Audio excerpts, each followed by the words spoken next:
From the Heart, July 8. Modern-day Enochs. And Enoch walked with God, and he was not, for God took him. After Adam's fall from a state of perfect happiness to a condition of sin and misery, there was danger that men and women would become discouraged. But the instructions which God gave to Adam, and which were repeated by Seth and fully exemplified by Enoch, cleared away the gloom and darkness and gave hope to all that as through Adam came death, through Jesus, the promised Redeemer, would come life and immortality.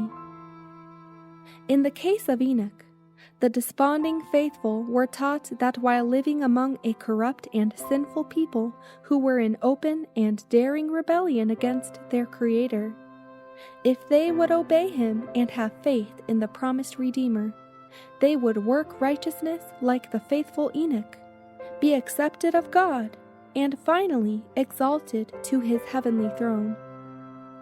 Enoch, separating himself from the world and spending much of his time in prayer and communion with God, represents God's loyal people in the last days, who will be separate from the world. Unrighteousness will prevail to a dreadful extent upon the earth. People will give themselves up to follow every imagination of their corrupt hearts and carry out their deceptive philosophy and rebel against the authority of high heaven.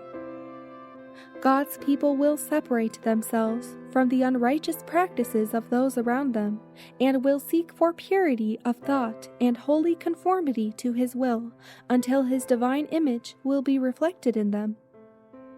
Like Enoch, they will be fitting for translation to heaven. While they endeavor to instruct and warn the world, they will not conform to the spirit and customs of unbelievers, but will condemn them by their holy conversation and godly example. Enoch's translation to heaven just before the destruction of the world by a flood represents the translation of all the living righteous from the earth previous to its destruction by fire.